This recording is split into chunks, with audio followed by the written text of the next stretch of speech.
Bueno, ahora quiero que le pongamos todo el cariño del mundo, lo hacemos siempre en esta mesa, y toda la atención al testimonio de Nazaret. Nazaret es una mujer valiente porque va a dar la cara en este programa. Es una jiennense que asegura que le arruinaron la infancia, que es el patrimonio más grande que tiene un ser humano. Los 10 años de su infancia la apuntaron a karate, sus padres con toda la buena voluntad, y el profesor de karate, presuntamente, y estuvo 10 años soportando un verdadero infierno que entiendo que le ha marcado la vida. Quiero hablar con ella. Nazaret, buenos días. Buenos días, Toñi. ¿Cómo estás? Bueno, pues la verdad que está siendo un periodo de emociones caótico porque el juicio fue la semana pasada, aún no ha salido la sentencia. Entonces, contenta, por un lado, porque hace 7 años que puse la denuncia, ha sido un proceso, sí, hace casi 7 años, julio del 18, y bueno, hasta que el juicio se ha celebrado en la audiencia provincial, pues yo ya necesitaba cerrar, ¿no? Es una etapa que necesito cerrar. Entonces, por un lado, a la espera, con los nervios de la espera, pero por otro lado, liberada, porque creo que he hecho todo lo que ya está en mi mano. Nazaret, mira, esta mañana yo siempre pregunto, ¿la víctima cómo quiere hacerlo? ¿No? Cada vez que hay una víctima que habla en un programa de televisión es porque necesita también hacerlo y no callarse, porque sois víctimas. Y cuando esta mañana me han dicho, ella quiere dar la cara, quiere que se le vea su rostro y quiere dar la cara. ¿Por qué, Nazaret? Sí, porque al final, o sea, tarda mucho tiempo, ¿no? Llevo 8 años en terapia psicológica, obviamente yo he rehecho mi vida, pero tarda mucho tiempo en ver todo lo que te pasó, en asumir que tú no tenías la culpa. Y yo creo que he sentido tanto dolor estos años que sabía que tenía que ser para bien. Cuando yo una vez se lo conté, recuerdo que se me quedó grabado a uno de mis profesores de la universidad, que fue cuando yo estaba en la universidad, cuando ya conté todo esto poco a poco, me dijo que en España no estábamos preparados, que esto es un tema tabú, que el abuso sexual en adolescentes pues no se habla.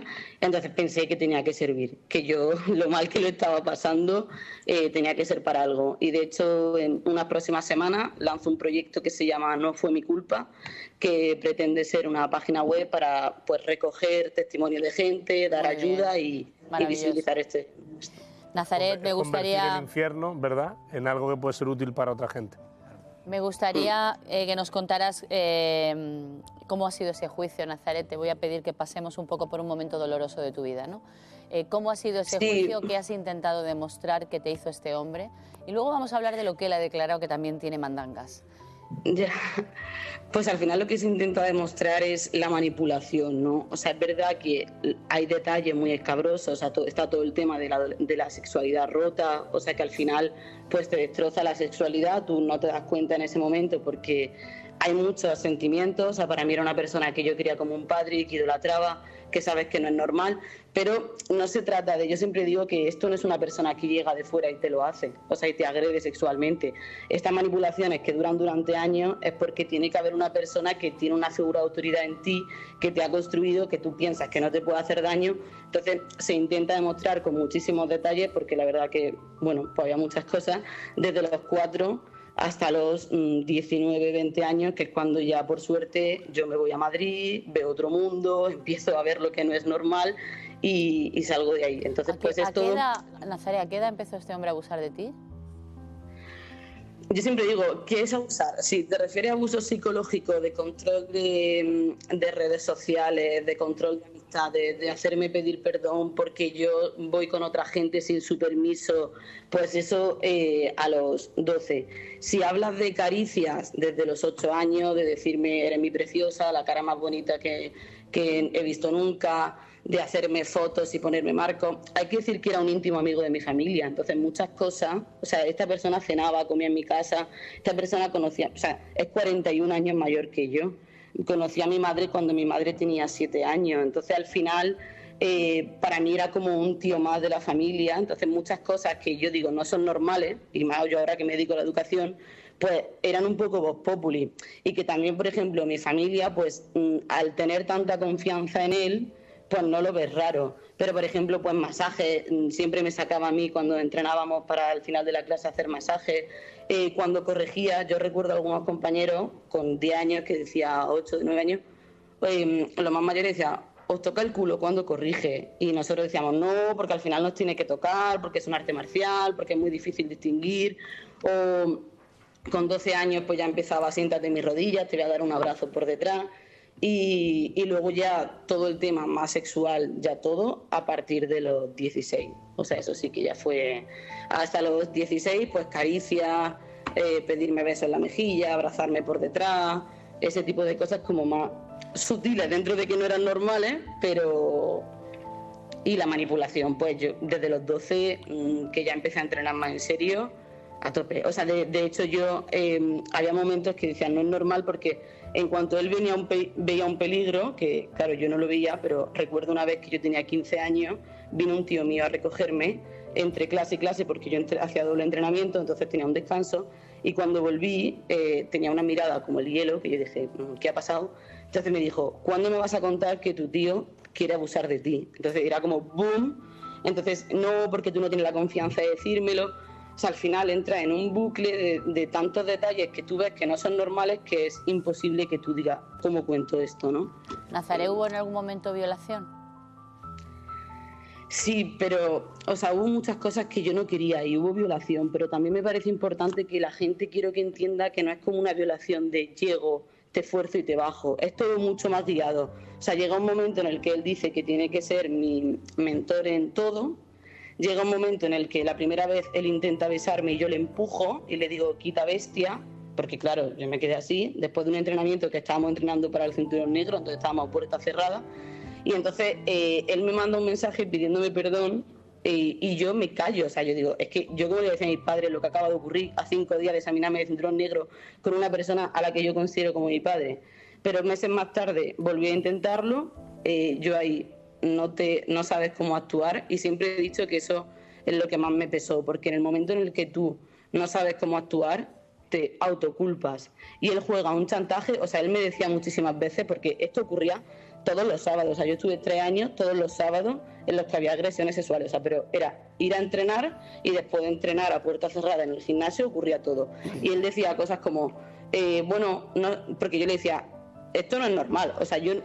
¿Lo veías como un abuso? No. ¿Lo veías normal? Tampoco. O sea, al final tú no le quieres poner nombre, tú tienes un estrés y una confusión y la manipulación está disfrazada de tanto amor que él decía, bueno, quiero que sepas que, claro, no lo podemos contar porque si lo cuentas tus padres tienen un negocio, nos tenemos que ir de Linares porque al final aquí estamos cediendo los dos, ¿sabes? O sea, él repetía constantemente esas frases de te vas a arruinar la vida, no sé qué me ha pasado. No le ha arruinado él, que no le has dejado que te la arruine él porque... has luchado, no has permitido que este señor te arruine la vida, pero te la podía haber arruinado. Sí. La adolescencia sí, o sea, al final hay un proceso muy duro en el que dicen me han robado la adolescencia.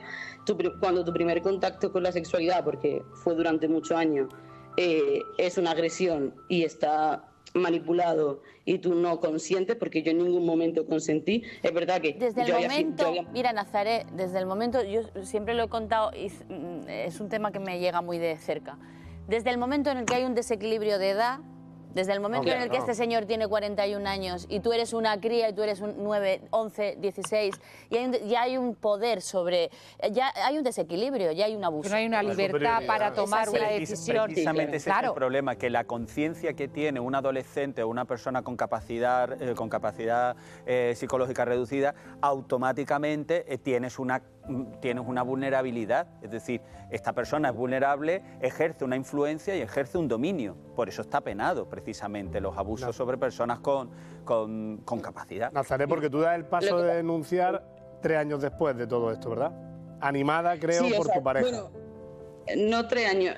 Yo paso, o sea, yo dejo de tener contacto con él cuando voy a cumplir casi 20 años, y entonces ya, porque al final hay un momento en el que tú... O sea, yo llevaba ya 1 año y pico en el que todo el tema sexual intentaba como que se acabara, pero yo inocentemente era como, necesito perdonarte, pero no te quiero perder como referente en el karate. O sea, que eso también es muy fuerte, porque hay una parte en la que tú, manipulado, piensas que si tú consigues perdonar eso, que sabes que no es normal, que no le has puesto todavía nombre, pero no, o sea, él no fue capaz, porque claro, él no quería acabar. Entonces llega un momento en el que yo ya era como, no puedo, él seguía forzando, y al final digo, bueno, pues dejamos el gimnasio, o sea, dejo el gimnasio, y entonces empiezo a tener pesadillas recurrentes con temas sexuales y de secuestro, porque él decía mucho una frase que era como te secuestraría todas las noches y te haría el amor. O sea, es que eran cosas muy locas, ¿no? Pero que tú en ese momento no sabes Has salir. tenido, la semana pasada fue el juicio, como bien nos has contado, la defensa de él ha argumentado algo así, un poco más que te ha culpado a ti, ¿no? Como que había un acuerdo, ¿no? ¿Cómo se puede tener un acuerdo con una cría de 9 años, de 4 años, de 11? Es que es una vida. Sí, él niega todo la manipulación hasta los 16 y lo que dijo, por lo que mi marido que estaba presente, no lo vi, básicamente él dice que a los 16 yo soy la que le acusa a él, a lo que se le pregunta que claro, que siendo íntimo amigo de la familia y una persona mayor, como uno va y dice, oye, mira, mi familia está pasando esto. Entonces él dijo, bueno, que era una situación delicada y que no se sentía capaz de hacerlo. Y luego cuando ya le hicieron más preguntas para desmontar un poco, dijo que al final lo habíamos consentido. Que es verdad que yo tenía 18 y él 60, pero que al final era consentido, aunque en la clandestinidad, porque él tenía una reputación. Es muy fuerte, sí. Lo que el espectador yo creo que también, Toñi, merece saber es que en el caso de que se le condene, le supondrá una rebaja de la pena esa tardanza en juzgarse el caso. Esos 7 años que ha tardado en jugarse el caso será seguramente una atenuante de dilación e Me parece Entonces, que no lo tenemos que hacer mirar. Eso no lo tenemos que hacer mirar. O sea, no lo tenemos una denuncia que se mirar. presenta no puede tardar 7 años en juzgarse y que ella siga viviendo y reviviendo esta pesadilla. Sobre todo, Juan, porque mira, Nazaret creo que es un ejemplo de verdad, que te felicito, de valentía, de fortaleza y de recuperación. Pero imagínate una víctima, 7 años pendiente de un juicio. Claro. Yo te quería felicitar básicamente porque estás lanzando un mensaje que creo que es muy importante para las mujeres, y es que quienes se tienen que avergonzar son ellos, que son los agresores, no tú, que sales dando la cara, porque el que tiene que sentir vergüenza es él.